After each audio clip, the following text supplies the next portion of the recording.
For all of our viewers who have been casually watching this and hoping something's going to get fixed, go to money.com and look up Gene Zahadi stuff. There's a lot of really good, understandable detail about what exactly is at stake. It's not easy for us to just digest it into a couple minutes. It's a lot of stuff. And Gene said it's the 11th hour. It really is the 11th hour, Allie, and we're wondering, why does it have to be a scramble as a fiscal cliff is approaching? Why do we have to do it right now? What will it take to hold Congress's feet to the fire finally? I mean, if they haven't been held to the fire now. Yeah. How soon will people start feeling the pain if no deal is reached? That's a question. I want to bring in now, Allie, let's bring in both sides of the political aisle. Republican strategist Ana Navarro, she's in Miami. Democratic strategist Maria Cardona in Washington. Welcome to both of you.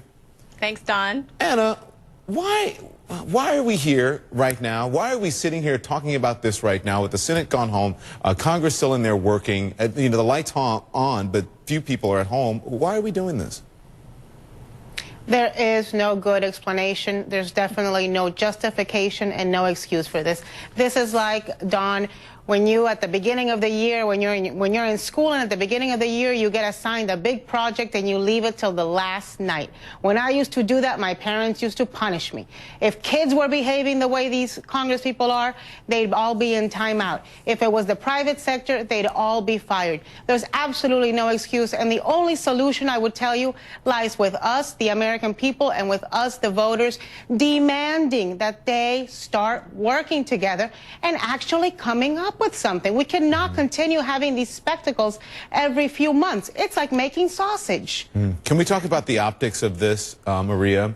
There are many people who say, you know what, I hear you guys up there, Don, saying, you know, this is a Republican and Democrat problem, but we're here because Republicans won't play ball. Well, I mean, you know, it's easy for me to say that, and I actually do think that politically the Republicans will suffer more if this doesn't get done. I mean, the Republicans lost the election. A big reason was because the middle-class Americans and normal everyday people didn't think that this was a party that understood what they were going through. And if they are now seen as being the ones that are making taxes go up on everybody because they want to protect taxes for the rich, that's not going to be politically good for them. But at the end of the day, this isn't good for Democrats either. So I don't think that either Democrats or Republicans want us to go over the cliff, because while, again, Republicans will be blamed more, Democrats aren't going to come out smelling very nice on this either, because everybody, Don, you, Allie, Anna, me, the American people are frustrated that we are waiting until the 11th hour for this to get done. And I'll let you respond to that, because I know you want to. No, listen, I absolutely agree. It's not every day that Maria and I agree, but we agree on this one. I think everybody is going to look bad. The country's going to look bad. The economy's going to look bad. Tomorrow we've got the opening of markets, and it's not going to be a pretty picture. I can tell you that people looking at us from outside of this country can't understand this circus-like spectacle that we're putting on. It makes everybody, you know, anxious. It gives everybody uncertainty. It is not a good picture. It's not something that we should be doing on December 30th with the days ticking down. And let me tell you something else. If we don't get to a deal, just remember that January 3rd, we got a whole new batch of Congress people and senators swearing in who have not even been part of this negotiation. So it is very much an urgent time frame that we get something done. It's not going to be a good solution. It's not going to be a long-term solution. We have to continue demanding a long-term solution to address these very serious problems. Yeah. Can we get Allie in here as well? Because I think this is good. I think, you know, since we're here, all of us, someone offers something very good on social media, says context. Just curious about the yearly family income of the talking heads offering opinions regarding fault and solutions, and also as well the lawmakers as well. Because when you think about the average salary of the an American worker, right? And you think about all the people on Capitol Hill who are doing this, and all of us who are sitting here, and we, you know, granted we do pretty well, and we're speaking for the American people.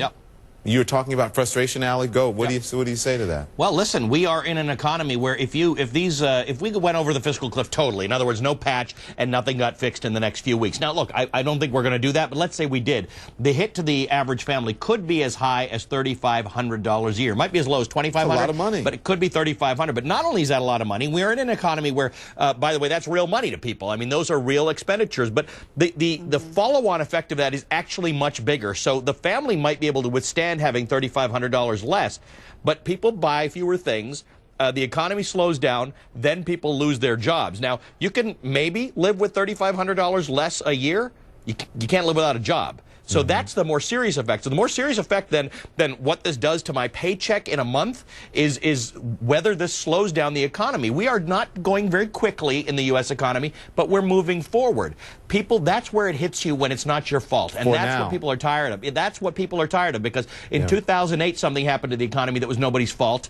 It was created by people on high, and now we're doing the same thing. We're getting into something where, what did I do to deserve this? The average American is thinking to themselves. Thinking, and they're sitting here watching us and saying, you know what, you guys are sitting on television, and they think our salaries are inflated anyways, and the pundits and well, it's fair to say that it's higher than the average American salary and a whole lot higher than the 16 million people who don't have jobs in this country. That was very good. That was a very good analysis. But that's why what you guys are doing tonight, what you guys are doing tonight of putting the people on the street, of putting those videos of Facebook videos and putting the social media reaction, I think is so useful, because the people in Washington need to hear from the everyday American. I was at Target today, and I got approached by 3 different people who recognized me from CNN asking about this. This has not happened. This did not happen 5 days ago or a week ago. People are now beginning to get real worried. And folks in Washington. That's going to have to be it. And I agree. That's going to have to be it, though, the American people are the ones who have to really chime in here. They're the ones with the power. We have the producers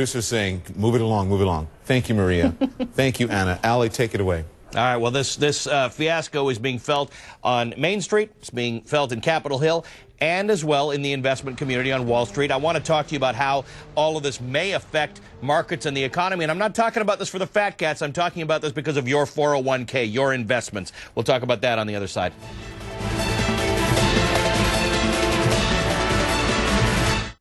Make your final tax-deductible gift for 2012 today at 1-800-SAL-ARMY or SalvationArmyUSA.org.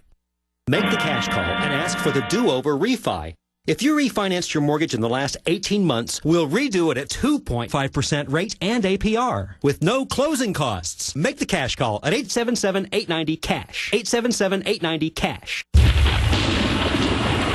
If you think all batteries are the same, consider this.